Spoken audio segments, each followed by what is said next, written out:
सोचिए, एक ऐसा सेनापति जिसके नाम से पूरी दुनिया कांप उठती थी, एक ऐसा शासक जिसने शहरों को सिर्फ जीता नहीं बल्कि उन्हें मिट्टी में मिला दिया।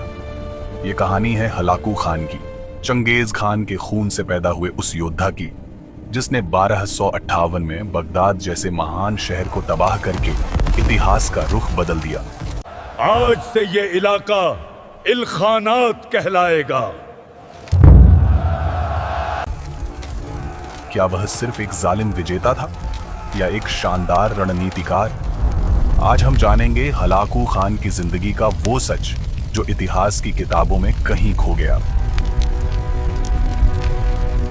मंगोलिया के वीराने और रेगिस्तानी मैदानों में एक छोटा सा लड़का हलाकू अपनी आंखों में अजीब सी गहराई लिए आसमान की तरफ देखा करता था।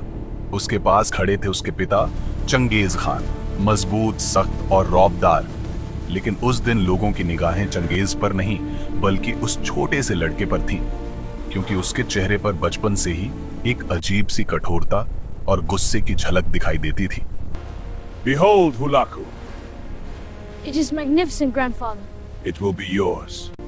बचपन में भी हलाकू दूसरे बच्चों जैसा नहीं था। जहां बाकी बच्चे खेलते, हंसते और शोर मचाते थे, वहीं हलाकू चुपचाप खड़ा सबको देखता रहता था। वह कम बोलता था, लेकिन हर चीज को गौर से देखता, समझता और याद रखता था। खेलते समय भी अगर कोई बच्चा उसकी बात न माने तो हलाकू का चेहरा तुरंत सख्त हो जाता।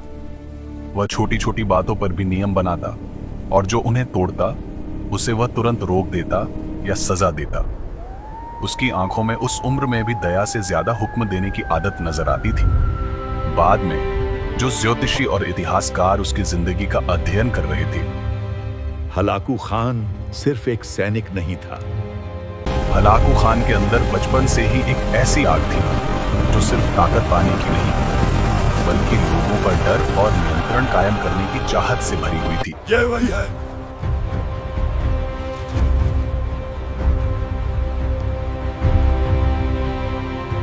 जैसे जैसे वह बड़ा हुआ, उसकी सोच और भी ठंडी और हिस्साबी होती चली गई। उसने सिर्फ तलवार चलाना और युद्ध की रणनीति ही नहीं सीखी बल्कि यह भी सीखा कि लोगों के दिलों में डर कैसे बैठाया जाता है।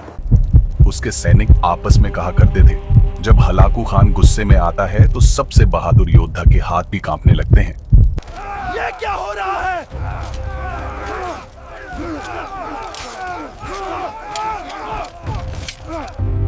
जवानी तक पहुंचते पहुंचते हलाकू का चेहरा और भी सख्त और डरावना हो गया था। उसकी आंखों में अब मासूमियत की जगह ठंडी क्रूरता बस चुकी थी। उसकी चाल, उसकी आवाज और उसके फैसले सब कुछ यह बताने लगे थे कि वह सिर्फ एक सेनापति नहीं बल्कि ऐसा शासक बनने वाला है जो अपने रास्ते में आने वाली हर चीज को मिटा सकता है। उसके दिल में सिर्फ एक ही मकसद था, अब जीत नहीं, हुकूमत कायम करनी है। जो मेरे रास्ते में आएगा वह या तो झुकेगा या खत्म कर दिया जाएगा। सन 1258 का साल था। बगदाद, जो उस दौर में दुनिया का सबसे रोशन और इल्मी शहर माना जाता था, अपने पूरे शबाब पर था। बाजारों में रौनक थी, मस्जिदों से अजान की आवाज गूंजती थी और मदरसों तथा किताब खानों में इल्म की शमाएं जल रही थीं। लेकिन शहर के लोगों को इस बात का जरा भी अंदाजा नहीं था कि उनके दरवाजों के बाहर रेगिस्तान की धूल में छिपी हुई मंगोलों की खौफनाक सेना उनके आखिरी दिन लिखने आ चुकी है। हलाकू खान अपनी विशाल सेना के साथ बगदाद को चारों तरफ से घेर चुका था। शहर की दीवारों के बाहर मंगोलों के भारी भरकम जंगी हथियार, विशाल गुलेलें, तीरंदाजों की कतारें और आग बरसाने वाले फंदे तैयार खड़े थे। उस द्वार के ज्योतिषी और इतिहास लिखने वाले कहा करते थे, हलाकू खान के लिए सिर्फ एक ही चीज मायने रखती थी, नियंत्रण और डर। जो उसके सामने झुका नहीं, उसे दुनिया के लिए मिसाल बना दिया जाता था। बगदाद के खलीफा अल मुस्तासिम ने आत्मसमर्पण से इनकार कर दिया। उन्हें भरोसा था कि यह शहर, जिसने सदियों तक इस्लामी दुनिया की रहनुमाई की थी, इतनी आसानी से नहीं गिरेगा। लेकिन हलाकू खान ने बिना देर किए सिर्फ एक ही फैसला सुनाया। We march through the foothills and strike the city from the east. The terrain is too rough for the heavy cavalry. We should circle south. जो विरोध करेगा उसे मिटा दिया जाएगा। और फिर शुरू हुई वह तबाही। Attack the walls! Burn it down! The fortress must fall! जिसे बगदाद ने अपने इतिहास में पहले कभी नहीं देखा था। शहर के दरवाजे टूटे और मंगोल सेना तूफान की तरह अंदर घुस आई। हर गली में चीखें थी, हर मोड़ पर आग भड़क रही थी। लोग अपने घरों से भागते रहे, लेकिन उन्हें पनाह देने वाली कोई जगह बाकी नहीं रही। बगदाद के मशहूर अस्पताल, मदरसे और इल्मी मरकज सब इस आग की लपटों में घिर गए। सबसे दर्दनाक मंजर था बैतुल हिकमा, वह महान पुस्तकालय जहां सदियों का जमा किया हुआ ज्ञान यूनानी, फारसी और अरबी किताबों में सुरक्षित था। जब मंगोलों ने उस पर हमला किया तो हजारों अनमोल किताबें दजला नदी में फेंक दी गई। कहा जाता है कि कई दिनों तक नदी का पानी स्याही की वजह से काला दिखाई देता रहा। एक इतिहासकार ने उस तबाही को यूं बयान किया, यह सिर्फ एक शहर की हार नहीं थी, ये पूरी एक तहजीब का टूट जाना था। हर गली में लाशें थीं, हर घर में मातम और हर दिल में डर का साया। हलाकू खान का जुल्म सिर्फ सैनिकों या हुक्मरानों तक सीमित नहीं था। औरतें, बच्चे, बूढ़े, कोई भी इस खून खराबे से बच नहीं सका। उसके लिए यह सब एक रणनीति का हिस्सा था, दुनिया को दिखाना कि जो मंगोलों का सामना करेगा उसका अंजाम क्या होगा। जब शहर पूरी तरह तबाह हो चुका था, हलाकू खान अपने घोड़े पर सवार होकर बगदाद के खंडहरों के बीच से गुजरा। उसकी नजर हर तरफ घूम रही थी, टूटी हुई मस्जिदें, जली हुई किताबें और डर से सहमे हुए लोग। वह कुछ नहीं बोला, सिर्फ खामोशी से चारों तरफ देखता रहा, जैसे यह सब कुछ उसकी ताकत की निशानी है। हलाकू खान के नजरिए में डर ही असली ताकत था और बगदाद का गिरना उसकी नजर में इस बात का सबसे बड़ा सबूत था कि खौफ तलवार से भी ज्यादा असरदार होता है। बगदाद के गिरने के बाद हुलागू खान की पहचान सिर्फ एक डरावने सेनापति की नहीं रही। लोग उसे एक साथ बेहद बुद्धिमान और निर्दयी शासक के रूप में पहचानने लगे। उस द्वार के ज्योतिषी और इतिहासकार कहा करते थे, His movements here, across the Zagros Pass, were unprecedented in winter. The omens were clear, yet the Caliph ignored them. Hulagu Khan सिर्फ एक सैनिक नहीं था, उसका हर कदम उसकी गहरी सोच और योजना का नतीजा होता था। वह अपने हर अभियान को ऐसे तैयार करता था, इन इलाकों को एक राज्य में जोड़ो। जैसे शतरंज का उस्ताद अपने हर मोहरे को सोच समझकर चलाता है। उसकी प्रतिभा और उसकी क्रूरता इतनी अजीब तरह से एक दूसरे में घुली हुई थी कि लोग अक्सर उलझन में पड़ जाते थे। एक तरफ वह बेहद रणनीतिक और तेज दिमाग वाला था, हर किला, हर शहर और हर दुश्मन के खिलाफ उसका हमला पहले से सोचा समझा और सटीक होता था। दूसरी तरफ उसका जुल्म और हिंसा ऐसे मौकों पर भी सामने आती थी जहां लोग उम्मीद नहीं करते थे। लोग कहा करते थे, हलाकू खान के सामने सिर्फ दो चीजें चलती हैं, ताकत और डर, और अगर किसी ने इन दोनों को कम समझा तो उसका अंजाम सिर्फ बर्बादी होता है। हलाकू खान का सबसे बड़ा हथियार उसकी तलवार नहीं, बल्कि उसका मनोवैज्ञानिक खेल था। वह सिर्फ अपनी सेना को मजबूत नहीं बनाता था, बल्कि दुश्मन के दिल में पहले से ही डर पैदा कर देता था। बगदाद में उसने यही किया, सैनिकों और आम लोगों दोनों को यह दिखा दिया कि मंगोलों के खिलाफ खड़ा होने का मतलब क्या होता है। इस दौर में एक और बात साफ हो गई थी, हलाकू खान के अंदर नियंत्रण का एक जुनून था। उसके लिए सिर्फ जीतना काफी नहीं था, बल्कि हर शहर, हर किला और हर इंसान को अपने प्रभाव में लाना जरूरी था। हलाकू खान की प्रकृति कुछ इस तरह थी, बेरहम और बेखौफ, बेहद बुद्धिमान और हिसाबी एक महान नेता और एक निर्दयी अत्याचारी, दोनों का मिश्रण। इसी दौरान उसने अपने साम्राज्य को तेजी से फैलाना शुरू किया। उसकी फौजों ने एक के बाद एक कई इलाकों को जीत लिया। उसने सबसे पहले ईरान और फारस के इलाकों पर कब्जा मजबूत किया और वहां के इस्माइली किलों को ध्वस्त कर दिया, जिनमें सबसे मशहूर था आलमूत का किला।